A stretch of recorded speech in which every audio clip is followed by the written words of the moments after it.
अस्सलाम स्टूडियो में हम कोलिनर्जिक एगोनिस्ट की बात करेंगे। अब कोलिनर्जिक एगोनिस्ट क्या होते हैं? बेसिकली ये वो ड्रग्स होते हैं जो कि क्या कहते हैं, जो एसिटाइल कोलिन है या तो उसकी तरह ऐड करते हैं या उसका जो एक्शन है उसको प्रोलॉन्ग करते हैं। तो हम इसमें ज़्यादातर इन्हीं ड्रग्स की बात करेंगे। इनकी जो क्लासिफिकेशन है वो ये है, ये याद कर लेनी है। कुछ डायरेक्टली एक्टिंग कोलिनर्जिक एगोनिस्ट होते हैं जिसमें हमारे पास एग्जांपल आ जाती है acetylcholine, bethanechol, carbachol, methacholine, nicotine, pilocarpine की।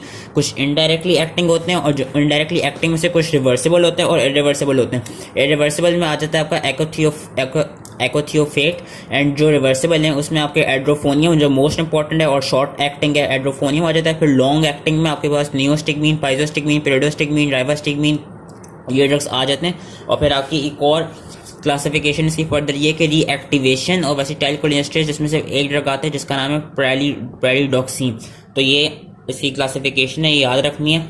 अब होता क्या है कि इन्होंने यहाँ पे ये इस तरह का टेबल दिया, ये फ्लो चार्ट एक दिया हुआ है, इसको भी याद कर लेना है कि ये पता होना चाहिए कि जो एसिटाइल कोलिन है वो बेसिकली जितने भी प्री गैंग्लियोनिक न्यूरॉन्स हैं, whether it be of adrenal medulla, whether it be of autonomic nervous system जिसमें सिंपैथेटिक और पैरासिम्पैथेटिक दोनों का वो हो, और सोमैटिक सिस्टम में भी आपका जो सोमैटिक नर्वस सिस्टम होता है उसमें भी जो निकोटिनिक रिसेप्टर होते हैं दे ऑल क्या कहते हैं रिस्पॉन्ड टू एसिटाइल कोलिन। और पोस्ट गैंग्लियोनिक में क्या होता है कि पोस्ट गैंग्लियोनिक में जो पैरासिम्पैथेटिक सिस्टम है वो सिर्फ एसिटाइल कोलिन को यूज करता है और एसिटाइल कोलिन उसके मस्करिनिक रिसेप्टर पर ऐड करता है। वेयर सिंपैथेटिक सिस्टम में सिर्फ जो स्वेट ग्लैंड्स जिधर होते हैं वहां पे पोस्ट गैंग्लियोनिकली वहां पे जो स्वेट ग्लैंड्स होते हैं वहां पे सिर्फ एसिटाइल कोलिन यूज होता है, वरना सिंपैथेटिक सिस्टम में यूजली नॉरएपिनेफ्रिन यूज होता है आपका, उधर एड्रीनर्जिक रिसेप्टर होते हैं। तो एसिटाइल कोलिन की ये बात याद रखनी कि वो निकोटिनिक और मस्करिनिक दोनों रिसेप्टर पे एक्ट कर सकता है। प्री गैंग्लियोनिक के लिए वो हर जगह प्रेजेंट होता है और पोस्ट गैंग्लियोनिक के लिए वो सिर्फ पैरासिम्पैथेटिक में प्रेजेंट होता है। तो अब हम उन्हीं ड्रग्स की बात करेंगे जो इसके एक्शन को या तो इसकी तरह एक्ट करेंगे या इसके एक्शन को फर्दर प्रोलॉन्ग करेंगे। तो एक तरफ से हम पैरासिम्पैथेटोमाइमेटिक ड्रग्स की बात करेंगे जो पैरासिम्पैथेटिक जो सिस्टम है उसके एक्शन को, जो पैरासिम्पैथेटिक सिस्टम है उस तरह की जो कहते हैं वो स्टिमुलेशन बॉडी में कराएंगे। तो पहले इन्होंने यहाँ पे वो दी हुई है कि इसकी सिंथेसिस कैसे होती है और एसिटाइल कोलिन की ये याद नहीं रखना है, इसमें बस एक फ्लो चार्ट याद रखना है कि जो सिंथेसिस होती है एसिटाइल कोलिन की ऐसे होती है कि एसिटाइल को ए एंजाइम और जो कोलिन है वो आपस में ऐड करते हैं रेट लिमिटिंग स्टेप पे, देन जो एसिटाइल कोलिन बन जाता है उसकी अपटेक हो जाती है स्टोरेज वेसिकल में। फिर वो जब कोई एक्शन पोटेंशियल आता है उसकी वजह से कैल्शियम आयंस आपके अंदर आते हैं। कैल्शियम आयंस के आने की वजह से होता क्या कि ये जो आपकी वेसिकल है ये फिर मेम्ब्रेन के साथ प्री साइनेप्टिक वो जो मेम्ब्रेन है वहां पे जाके ये बाइंड करते हो अपने वेसिकल्स में से न्यूरोट्रांसमीटर जो वो रिलीज कर देता है। और ये इसमें बस एक चीज याद रखनी कि जो बोटुलिनियम टॉक्सिन है वो एसिटाइल कोलिन के रिलीज को ब्लॉक कर देता है, वेरेस जो स्पाइडर वेनम है वो एसिटाइल कोलिन के रिलीज को ज्यादा से ज्यादा कर देता है। फिर होता है कि एसिटाइल कोलिन आपके अपने रिसेप्टर पे जाके जो पोस्ट साइनेप्टिक रिसेप्टर है वहां पे जाके वो एक्टिवेट वहां पे जाके बाइंड करते हैं और उसको एक्टिवेट करते हैं। होने के बाद जब अपना एक्शन परफॉर्म कर लेता है तो ये रैपिडली डिग्रेड हो जाता है बाय एसिटाइल कोलिनेस्टेरेज। और उसके बाद होता क्या है, इसकी रिसाइकलिंग हो जाती है। रिसाइकलिंग कैसे होती है कि एसिटेट और कोलिनाइन में वो हो जाते हैं डिग्रेड, फिर कोलिनाइन आपके वहां पे जाके जो न्यूरॉन है उधर ये सोडियम आयंस के साथ को ट्रांसपोर्ट हो जाते हैं और ये वाला जो स्टेप है ये भी हेमिकोलिनियम इसको कहते हैं ब्लॉक कर सकते हैं। तो ये इसकी स्टोरेज की और इसकी सिंथेसिस की और रिलीज की बात है एसिटाइल कोलिन की। अब हम आते हैं कोलिनर्जिक रिसेप्टर्स। मैंने अभी के दो तरह के होते हैं, मस्करिनिक, निकोटिनिक। जो मस्करिनिक हैं वो ज्यादातर मस्करीन के लिए हाई एफिनिटी प्रोड्यूस कर रहे होते हैं, वैसे जो निकोटिनिक होते हैं वो ज्यादातर निकोटीन के लिए हाई एफिनिटी प्रोड्यूस कर रहे होते हैं। मस्करिनिक में याद रखने के 5 तरह के होते हैं, M1, M2, M3, M4 और M5। इसमें से जो इनकी लोकेशन है वो इंपॉर्टेंट है। M1 का याद रखना है, M1 आपका गैस्ट्रिक पैराइटल सेल्स में ढूंढा जाता है, M2 आपके कार्डियक सेल्स और स्मूथ मसल्स में ढूंढे जाते हैं और M3 आपके ब्लैडर, एक्सोक्राइन ग्लैंड्स और स्मूथ मसल में ढूंढे जाते हैं। ये इनकी लोकेशंस याद रखनी है। और ये याद रखना है कि जब M1, M3 और M1, M3 और M5 को जब एक्टिवेट करेंगे तो वो क्या करेंगे, वो एक्साइटेशन करेंगे। जब वो एक्टिवेट हो जाएंगे वो जो भी जिधर भी प्रेजेंट है तो वो एक्साइटेशन करेंगे जब उनको स्टिमुलेट किया जाएगा। वेरस M2 और M4 की जब स्टिमुलेशन होगी तो वो इनहिबिशन करेंगे, वो एक्साइटेशन नहीं कॉज करेंगे।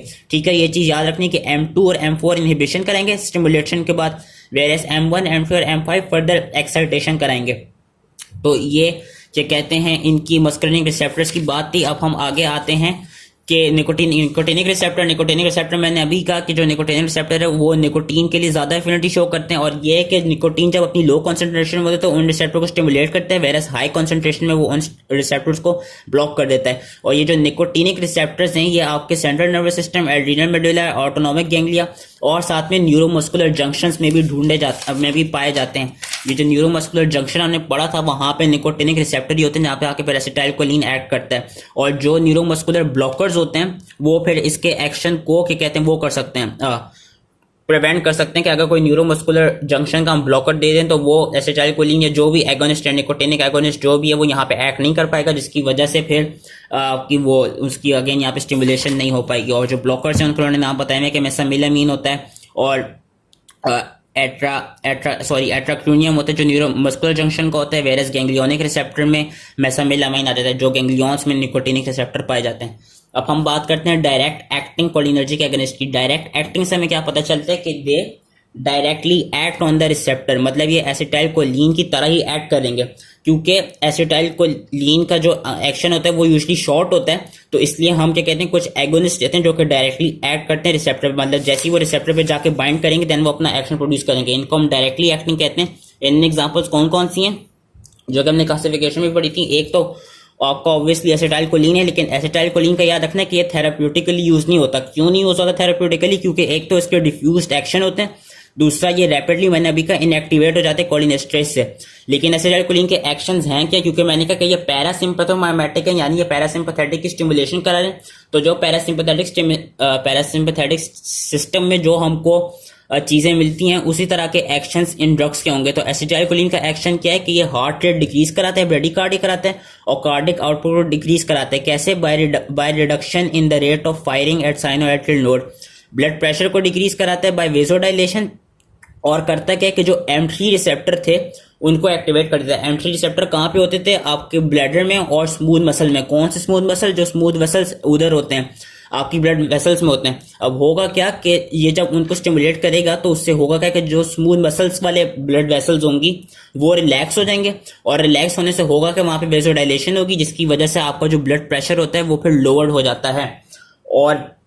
और इसके एक्शंस क्या है? इसके एक्शंस वही जो पैरासिम्पैथेटिक सिस्टम के होते हैं कि ये जितनी भी सिक्रीशन है उनको इंक्रीज कर देगा, सलाइवरी सिक्रीशन को इंक्रीज कर देगा, गैस्ट्रिक एसिड सिक्रीशन इंक्रीज कर देगा, इंटेस्टाइनल सिक्रीशन और मोटिलिटी इंक्रीज कर देगा, ब्रोंक्युलर सिक्रीशन इंक्रीज कर देगा, और ये ब्रोंको कंस्ट्रिक्शन भी कॉज कर सकता है। और ये जेनिटो यूरिनरी ट्रैक्ट में क्या करेगा? जो डिफ्यूजर मसल है उनकी टोन को इंक्रीज करेगा और जिसकी वजह से यूरिनेशन कराएगा। आई में इसका मोस्ट इंपॉर्टेंट वो इफेक्ट होता है जो कि क्या होता है कि ये मायोसिस कराता है। मायोसिस क्या होता है कि ये जो प्यूपल है उसके साइज को कंस्ट्रिक्ट कराता है, सिलियरी मसल की कंट्रैक्शन कराते हैं नियर विजन के लिए, और प्यूपिलरी स्फिंक्टर मसल को ये कंस्ट्रिक्ट कराता है, जिससे जो आई का प्यूपल है वो छोटा हो जाता है। इसको इस कंडीशन को हम कहते हैं मायोसिस। फिर आपका एक और ड्रग आ जाता है बेथनिकॉल। बेथनिकॉल के पास भी स्ट्रॉन्ग मस्करिनिक एक्टिविटी है। अच्छा, ये जो अभी मैं ड्रग्स पढ़ा रहा हूँ ना, ये मस्करिनिक वो है, मस्करिनिक एगोनिस्ट है, कहीं मस्करिनिक रिसेप्टर पे एक्ट करेंगे, निकोटिनिक पे नहीं। तो इसमें एक तो एसिटाइलकोलिन था, एक है बेथनिकॉल। बेथनिकॉल का क्या एक्शंस हैं? वही है जो ऑलमोस्ट एसिटाइलकोलिन के थे कि ये भी मेसोकरिन रिसेप्टर को एक्टिवेट करके इंटेस्टाइनल मोटिलिटी को इंक्रीज करेगा, इंटेस्टाइनल टोन को इंक्रीज करेगा, डिट्रूजर मसल और ब्लैडर को वो स्टिमुलेट करके, और जो स्फिंक्टर होता है, स्फिंक्टर मसल जो होते हैं उनको रिलैक्स करके यूरिनेशन कराएगा। इसके थेराप्यूटिक यूजेस क्या है कि सिंस ये ब्लैडर पे ज्यादा एक्ट करता है तो ये एटोनिक ब्लैडर को, जो कि यूजुअली पोस्टपार्टम में या पोस्ट ऑपरेटर में या नॉन ऑब्स्ट्रक्टिव यूरिनरी रिटेंशन में देखा जाता है, उसको ट्रीट करने के लिए दिया जाता है। ये न्यूरोजेनिक एटोनी को ट्रीट करने के लिए दिया जाता है और मेगाकोलोन को ट्रीट करने के लिए दिया जाता है। इसके एडवर्स इफेक्ट्स क्या हैं? अगर तो ये ऑब्वियसली, क्योंकि हमने कहा था एसिटाइलकोलिन तो थेराप्यूटिक नहीं है, तो हम इन ड्रग्स की बात करेंगे, इन ड्रग्स के एडवर्स इफेक्ट की। और एसिटाइलकोलिन तो आपका नॉर्मली नेचुरली बॉडी में प्रेजेंट होता भी है। इन ड्रग्स के एडवर्स इफेक्ट ये होंगे कि वो पैरासिम्पैथेटिक सिस्टम जो है वो फर्दर एग्जैजरेट हो जाएगा। तो हमको उससे क्या मिलेगा? उससे हमको मिलेगा कि जनरल ज्यादा स्वेटिंग होगी, ज्यादा सलाइवेशन होगी, ज्यादा फ्लशिंग होगी, ब्लड प्रेशर ज्यादा डिक्रीज कर जाएगा, जिसकी वजह से रिफ्लेक्स टैकीकार्डिया होगा, नोजिया होगा, एब्डोमिनल पेन, डायरिया, ब्रोंकोस्पाज्म, और ये सब चीजें देखी जाएंगी। और ये याद रखना है कि जो मस्करिनिक एगोनिस्ट है ना, ये जो हम पढ़ रहे हैं, बेथनिकॉल, कार्बाकॉल, एसिटाइलकोलिन, ये इन सब की ओवरडोज में जो एंटी मस्करिनिक एजेंट दिया जाता है वो दिया जाता है एट्रोपिन। ये याद रखना है कि atropine is a anti muscarinic agent जो कि इन एक्शंस को ब्लॉक करता है, या जब भी इन एक्शंस की इन ड्रग्स की ओवर वो हो जाए, एक्सेसिव एक्युमुलेशन हो जाए तो वो ओवरकम करने के लिए एट्रोपिन दिया जाता है। और कार्बाकोल क्या देते हैं, कार्बाकोल के पास दोनों मस्करिनिक एंड निकोटिनिक एक्शन होते हैं, लेकिन इसका जो एक्शन है वो यही ज्यादातर आई पे इसका एक्शन ज्यादा वो प्रोनाउंस्ड होता है कि कराता है कि जब ये आई में दिया जाता है तो मैंने ये कहा था कि ये देखें ये प्यूपल्स को वो कर देता है, कॉन्स्ट्रिक्ट कर देता है, यानी ये मायोसिस कराता है। It causes meiosis and spasm of accommodation in which the ciliary muscles of eye remain in constant state of contraction। अब इसकी वजह से ये किस कंडीशन में दिया जाता है, ये इंट्राओकुलर प्रेशर को कम करने के लिए दिया जाता है, और वो किस में होता है, ग्लोकोमा में। तो ये ग्लोकोमा की ट्रीटमेंट में दिया जाता है जो कार्बाकोल होता है, और कार्बाकोल का एडवर्स इफेक्ट्स वही हैं जो ऑलमोस्ट बाकी बेथनीकोल के थे। फिर आपका आता है पाइलोकार्पिन। पाइलोकार्पिन भी मस्करिनिक वो एगोनिस्ट है। इसकी भी क्या खास बात है कि ये भी ये जो कि इसकी खास बात ये है कि ये भी अगेन ग्लोकोमा की ट्रीटमेंट के लिए दिया जाता है, और ये क्या कहते हैं, जो ये ज्यादातर इमरजेंसी के तौर पे दिया जाता है, मतलब it is used to treat glaucoma and is the drug of choice for emergency lowering of intraocular pressure of both open angle and angle closure glaucoma, and it is क्या कहते हैं useful in reversing mydriasis due to atropine. ये हम next video में पढ़ेंगे कि मिडराइसिस क्या होता है, जो कि एट्रोपिन की वजह से होता है। तो पाइलोकार्पिन का काम क्या कि ये एक तो वो अगेन ये क्योंकि कॉन्स्ट्रिक्शन करा रहा है प्यूपल की, तो ये भी ग्लोकोमा को ट्रीट करने के लिए दिया जा रहा है। और इसकी एक और खास बात ये है कि it is one of the most potent stimulators of secretions like sweat, tears and saliva. तो इसकी वजह से जब भी कोई ऐसी कंडीशन होगी जिसमें स्वेट ना प्रोड्यूस हो रहा हो या जिसमें सलाइवा ना प्रोड्यूस हो रहा हो, ड्राई माउथ हो, आपका ड्राई माउथ हो और लैक ऑफ टेयर्स हो, तो हम जिसका जो वो होती है क्या कहते हैं, जो ड्राई माउथ होता है उसको हम यूजुअली जीरोस्टोमिया कहते हैं। तो जीरोस्टोमिया के केस में भी जो पाइलोकार्पिन है वो दिया जाता है उसको ट्रीट करने के लिए। और एक ये शोगरेन सिंड्रोम होता है जिसमें ड्राई माउथ होता है और लैक ऑफ टीयर्स होते हैं, वो भी पाइलोकार्पिन से ट्रीट किया जाता है, क्योंकि इसके मेन एक्शन यही कि तो पोटेंट स्टिमुलेटर है सिक्रीशंस का, और ये प्यूपल्स की वो कंस्ट्रक्शन करा रहा है। एडवर्स इफेक्ट्स क्या है कि ये ब्लड विजन करा सकता है, नाइट ब्लाइंडनेस करा सकता है, ब्राउ एक करा सकता है, प्रोफ्यूज स्वेटिंग करा सकता है जिसको डायफोरेसिस कहते हैं, सलाइवेशन करा सकते हैं। और अगेन इसकी टॉक्सिसिटी को ओवरकम करने के लिए कौन सा ड्रग दिया जाएगा, एंटी मस्करिनिक एजेंट दिया जाएगा जिसका नाम है एट्रोपिन। अब ये जितने थे ये थे डायरेक्ट एक्टिंग। अब हम पढ़ेंगे इनडायरेक्ट एक्टिंग। इनडायरेक्ट एक्टिंग क्या होते हैं कि ये एसिटाइल कोलिन पे जाकर एक्ट नहीं करेंगे, लेकिन ये जो फैक्टर्स एसिटाइल कोलिन की कंसंट्रेशन को कम कर रहे थे ना, उन पे जाके ऐड करेंगे। जिस तरह यहाँ पर दिखाया हुआ है कि इनडायरेक्ट एक्टिंग क्या करते हैं कि एसिटाइल कोलिनेस्टेरेज एंजाइम फॉरन एसिटाइल कोलिन को वो कर देता है, डिग्रेड कर देता है। तो जो ये वाले ड्रग्स होंगे इनडायरेक्ट एक्टिंग, ये डायरेक्टली एसिटाइल कोलिनेस्टेरेज को इनहिबिट कर देंगे। एसिटाइल कोलिनेस्टेरेज को इनहिबिट करने से होगा क्या कि जो एसिटाइल कोलिन है वो प्रोलॉन्ग टाइम के लिए अपना एक्शन जो है वो प्रोड्यूस कर सकता है। तो ये डायरेक्टली एक्ट नहीं कर पे रिसेप्टर पे, लेकिन ये इनडायरेक्टली एक्ट कर रहे हैं इन अ सेंस कि ये एसिटाइल कोलिनेस्टेरेज को इनहिबिट करें, जिसकी वजह से एसिटाइल कोलिन अपने पूरा फंक्शन परफॉर्म कर पा रहा है। तो ये होता है इनडायरेक्ट एक्टिंग। इसमें जो सबसे इंपॉर्टेंट है जो कि शॉर्ट एक्टिंग होता है, जो कि डायग्नोसिस ऑफ माइस्थीनिया ग्रेविस में यूज किया जाता है, उसका नाम होता है edrophonium. Short acting reversible edrophonium, ये सबसे इंपॉर्टेंट है। It is used in diagnosis of myasthenia gravis, ये याद रखना है। और इसके यही है कि अगर ये इसमें ज्यादा एक्सेस में दे देंगे तो it can provoke a cholinergic crisis. Cholinergic crisis यही है कि वो ज्यादा एक्टिवेशन करा देगा पैरासिम्पैथेटिक सिस्टम की, और उसको ओवरकम करने के लिए हम एट्रोपिन दे देंगे जो कि एंटी मस्करिनिक एजेंट है और एज अ एंटीडोट के तौर पर काम करता है। फिर आपके आते हैं लॉन्ग एक्टिंग, और ये सारे रिवर्सिबल हैं। Long acting indirect, long term indirect acting cholinergic agonist, उसमें आपके आ जाते हैं फाइजोस्टिग्मीन, पेरिडोस्टिग्मीन, नियोस्टिग्मीन। फाइजोस्टिग्मीन का काम क्या है कि ये दोनों मस्करिनिक और निकोटिनिक उनको स्टिमुलेट करता है रिसेप्टर को, जिसकी वजह से जीआई स्मूथ मसल्स की कॉन्ट्रैक्शन कराता है, मायोसिस कराता है, ब्रेडिकार्डिया कराता है, हाइपोटेंशन कराता है। और निकोटिनिक स्टिमुलेशन से होता क्या है कि ये जो स्केलेटल मसल्स हैं उसमें ट्विचिंग कराता है, फेसिकुलेशन कराता है, और हाई डोजेस पे स्केलेटल मसल की पैरालिसिस करा सकता है। तो इसके थेराप्यूटिक यूजेस क्या है कि it is used in treatment of overdose of drugs with anticholinergic actions like atropine and to reverse the effects of neuromuscular blocker.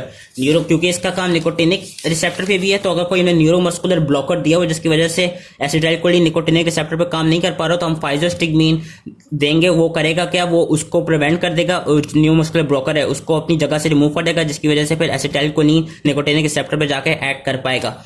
तो ये इसका मेन थेराप्यूटिक यूज है। उसका एडवर्स इफेक्ट क्या है कि एडवर्स इफेक्ट यही है कि वही जो पैरासिम्पैथेटिक सिस्टम से रिलेटेड होता है कि it can cause bradycardia, fall in cardiac output, paralysis of skeletal muscle and convergence. फिर आपका आते हैं नियोस्टिग्मीन। नियोस्टिग्मीन की क्या खास बात है? जैसे नियोस्टिग्मीन की खास बात यह है कि जो फाइजोस्टिग्मीन था वो सीएनएस में एंटर कर सकता है, नियोस्टिग्मीन सीएनएस में एंटर नहीं कर सकता। इसका जो यूजली इफेक्ट है वो सिर्फ स्केलेटल मसल्स में देखा जाता है, और इसकी जो थेराप्यूटिक यूजेस है वो ये कि it stimulates the bladder and GI tract and act as an antidote for competitive neuromuscular blocking agents. वही कि जिन्होंने न्यूरोमस्कुलर ब्लॉक किया होगा जिन ड्रग्स ने, वो उनके एंटीडोट के तौर पर काम करेगा, उनको वहां से रिमूव कर देगा। इसके एडवर्स इफेक्ट्स क्या हैं? वही जो पैरासिम्पैथेटिक सिस्टम में देखे जाते हैं, salivation, flushing, decrease blood pressure, nausea, abdominal pain, diarrhoea और ब्रोंकोस्पाज्म।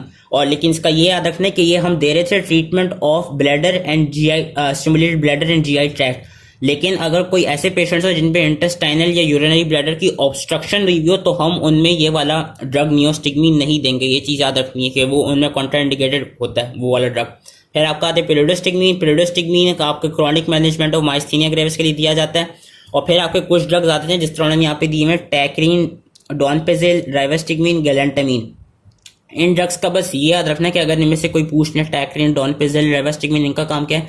इनका काम ये कि ये एल्जाइमर डिजीज के प्रोग्रेशन को डिले कराते हैं। एल्जाइमर डिजीज को ट्रीट नहीं करते, लेकिन उसके प्रोग्रेशन को ये डिले कराते हैं। और इनका बस एडवर्स इफेक्ट क्या है? एडवर्स इफेक्ट इनका ये कि जीआई डिस्ट्रेस करा सकते हैं। तो ये थे लॉन्ग टर्म इनडायरेक्ट एक्टिंग जो कि रिवर्सेबल थे। अब हम बात करते हैं इनडायरेक्ट एक्टिंग इरिवर्सिबल की, जिसमें एक ड्रग उन्होंने दिया हुआ था वहां पे, एकोथियोफेट। एकोथियोफेट को क्या कहते हैं? हम ऑर्गेनोफॉस्फेट भी कहते हैं, और ये ज्यादातर देखा जाता है इंसेक्टिसाइड्स में होता है। इसका काम क्या है कि सिंस ये इरिवर्सिबल है और इरिवर्सिबल इनडायरेक्ट एक्टिंग है, तो ये करता क्या है? ये वो इरिवर्सिबली एसिटाइल या कोवलेंटली एसिटाइल कोलिनेस्ट्रेज के साथ जाके बाइंड कर जाता है, जिसकी वजह से एसिटाइल कोलिनेस्ट्रेज जो है वो उसको वो एसिटाइल कोलिन को डिग्रेड नहीं कर पाता, जिसकी वजह से एसिटाइल कोलिन जो है वो for longer period of time अपने रिसेप्टर को एक्टिवेट करता रहता है। और उसकी वजह से होता क्या है कि जनरलाइज्ड कोलिनर्जिक स्टिमुलेशन हो रही होती है, फिर इवेंचुअली पैरालिसिस हो जाती है मोटर फंक्शन की, क्योंकि एसिटाइल कोलिन बार बार एक्ट किए जा रहा है और जिसकी वजह से कन्वर्जन्स भी हो पाते हैं। तो इसकी भी जो एकोथियोफेट है, इसकी भी एक तरफ से पॉइजनिंग के लिए जो हम ड्रग देते हैं उसको ट्रीट करने के लिए, उसको जो इसकी पॉइजनिंग को ट्रीट करने के लिए देते हैं वो हम देते हैं एट्रोपिन देते हैं। और एक और ड्रग देते हैं जिसका नाम है, जो कि इन्होंने पीछे क्लासिफिकेशन में भी दिया हुआ था, रीएक्टिवेशन ऑफ एसिटाइल कोलिनेस्ट्रेज के लिए। अगर एट्रोपिन नहीं काम कर पाए तो हम देते हैं प्रालिडॉक्सिन। प्रालिडॉक्सिन का काम क्या है कि ये रीएक्टिवेशन करा रहा है एसिटाइल कोलिनेस्ट्रेज की। अब क्योंकि एकोथियोफेट से एसिटाइल कोलिनेस्ट्रेज इरिवर्सिबली इनहिबिट हो गया, तो ऐसा हो सकता है कि एट्रोपिन उसको ना वो कर पाए, रीएक्टिवेट कर पाए। तो उस केस में हम कौन सा ड्रग देते हैं? हम फिर देते हैं प्रालिडॉक्सिन। तो ये that was all related to cholinergic agonist. I hope ये इसकी समझ में आ गया हो। इसका ये कि अगर आपके पास ज़्यादा टाइम ना हो किसी के पास और उसने जल्दी से ड्रग्स के वो फंक्शंस याद रखने, तो वो ये टेबल याद कर सकता है। दिस टेबल इस क्या कहते हैं, इसमें इन्होंने जनरलाइज्ड एक ओवरव्यू दिया हुआ है कि हर ड्रग के क्या एक्शंस हैं। तो ये आई होप इजली समझ में आ गया हो, एंड थैंक यू।